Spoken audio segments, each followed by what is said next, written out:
اس نے جواب دیا میرے قریب میرا رب تھا۔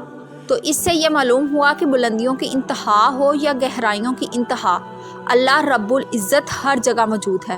ناظرین، راس الجالوت اب تھوڑا گھبرا گیا یہ دیکھ کر کہ حضرت علی رضی اللہ تعالیٰ عنہ نے اس کے سوالوں کے جواب اس کی کتاب ہی سے دے دیے تھے۔ اب اس نے حضرت علی رضی اللہ تعالیٰ عنہ سے تیسرا سوال پوچھا، اے علی یہ بتائیے کہ وہ کون سی چیز ہے جو خدا کے قریب نہیں ہے؟ حضرت علی رضی اللہ تعالیٰ عنہ نے فرمایا ظلم ایک ایسی چیز ہے جو میرے خدا کے قریب نہیں ہے۔ راس الجالوت نے بے در پہ شکست کھانے کے بعد اپنے سوالوں کا زاویہ بدل لیا۔ اب اس نے علمی سوال کی بجائے تاریخی اور سائنسی سوالوں کی طرف اپنا رخ موڑ لیا۔ بہت ہی تکبر بھرے انداز میں اس نے پوچھا، اے علی اس چشمے کا نام بتائیں جو زمین پر پہلی مرتبہ جاری ہوا۔ حضرت علی رضی اللہ تعالیٰ عنہ بولے کہ اس چشمے کو چھوڑ دو، پہلے یہ بتاؤ کہ تمہارے دل میں کیا ہے؟ وہ تمہارے دل میں یہ ہے کہ وہ چشمہ بیت المقدس کی ایک چٹان کے نیچے ہے۔ راس الجالوت کے منہ سے بے ساختہ ہاں نکلا تو حضرت علی بولے کہ آج اپنی اصلاح کر لو، کیونکہ زمین پر بہنے والا پہلا چشمہ وہ نہیں جس سے تم لوگ سمجھتے ہو، بلکہ زمین پر بہنے والا پہلا چشمہ وہ ہے جس سے حضرت خضر علیہ السلام نے پانی پیا، اور یہی وہ چشمہ ہے جس سے آب حیات جاری ہوا۔ ناظرین، راس الجالوت اب مزید گھبرا گیا۔ اس نے اس گھبراہٹ میں حضرت علی رضی اللہ تعالیٰ عنہ سے ایک اور تاریخی سوال کیا، اے علی یہ بتائیے کہ وہ کون سا پتھر ہے جو آسمان سے پہلی دفعہ اتارا گیا؟ حضرت علی رضی اللہ تعالیٰ عنہ نے جواب دینے سے پہلے ایک جملہ کہا، یقیناً تم لوگوں کے ذہنوں میں پہلا پتھر وہ ہے جو بیت المقدس میں نصب کیا ہے، لیکن اس بات کو کیوں بھول جاتے ہو کہ خانہ کعبہ بیت المقدس سے کہیں پرانا ہے اور حجرہ اسود اسی مقام پر نصب کیا گیا ہے جب خانہ کعبہ پہلی دفعہ تعمیر ہوا تھا، وہی پہلا پتھر ہے۔ یہودی آپ کے جوابات سن کر ہمت نہ کر سکے کہ انہیں غلط قرار دیں، کیونکہ آپ ان کے جوابات انتہائی دلیل کے ساتھ دے رہے تھے، ان کی اصلاح بھی کرتے جا رہے تھے۔ اب کی بار راس الجالوت نے ایک سائنسی سوال پوچھا۔ اس نے پوچھا، بتائیے وہ کون سی چیزیں ہیں جو مسلسل کم اور زیادہ ہوتی رہتی ہیں؟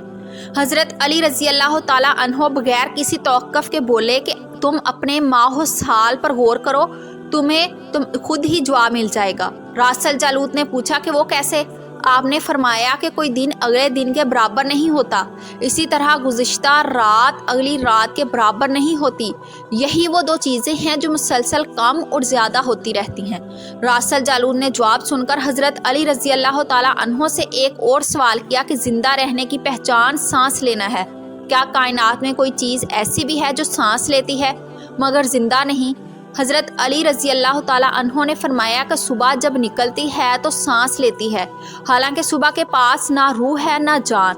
یہ سن کر وہ جلدی جلدی بولا، اچھا یہ بتائیے کہ دن میں وہ کون سی جگہ ہے جہاں سورج کی کرنیں ایک دفعہ تو پڑیں لیکن دوبارہ اس جگہ کبھی سورج کی کرنیں نہیں پہنچ سکیں؟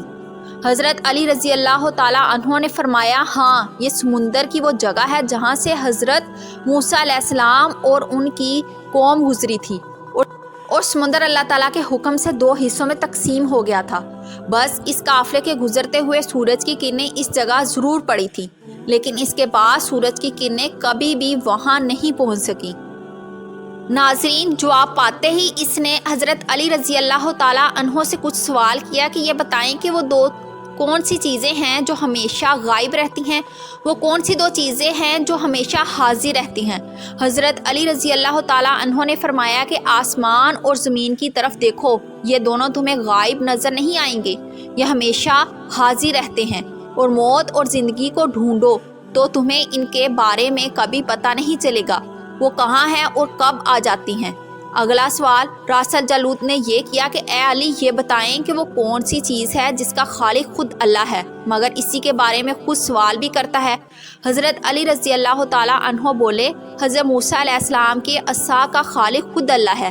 اس عصا کے بارے میں اس نے خود حضرت موسیٰ علیہ السلام سے سوال کیا اور پوچھا کہ موسیٰ یہ آپ کے ہاتھ میں کیا ہے؟ پھر اس نے اگلا سوال کیا، بیت اللہ کا طواف تو ذی حیات کرتے ہیں، لیکن اس بے جان چیز کے بارے میں بتائیے کہ جس نے بیت اللہ کا طواف کیا؟ حضرت علی رضی اللہ تعالیٰ عنہ بلا توقف بولے کہ کشتی نوح ایک ایسی بے جان چیز ہے جو طوفان کے دوران اس مقام پر پہنچی جہاں بیت اللہ ہے تو اس نے اس کے گرد 7 چکر لگائے۔ راسل جالوت نے باب العلم حضرت علی رضی اللہ تعالیٰ عنہ سے کئی سوال کیے۔ تمام کے جوابات آپ رضی اللہ تعالیٰ عنہ نے بالکل ٹھیک بلا توقف دیے تو مجمع میں بیٹھے ہوئے ایک یہودی بولا کہ حضرت دنیا میں ہم شخص سوچ کے جواب دیتے ہیں لیکن آپ تو ہر سوال کا جواب بلا توقف دے رہے ہیں۔ حضرت علی رضی اللہ تعالیٰ عنہ نے اس سوال کے بدلے یہودی سے ایک سوال کیا، بتاؤ تمہارے ہاتھ میں کتنی انگلیاں ہیں؟ اس نے فوراً جواب دیا 5۔ حضرت علی رضی اللہ تعالیٰ عنہ نے فرمایا کہ تو نے بھی تو فوراً میرے سوال کا جواب دے دیا ہے۔ یہودی نے کہا یا علی یہ کیسی بات ہوئی، مجھے معلوم ہے کہ میرے ہاتھ میں 5 انگلیاں ہیں۔ یہ سن کر حضرت علی رضی اللہ تعالیٰ عنہ نے مسکراتے ہوئے کہا مجھے بھی یہ سارے علم ایسے ہی معلوم ہے جیسے تمہیں یہ معلوم ہے کہ تمہارے ہاتھ میں 5 انگلیاں ہیں۔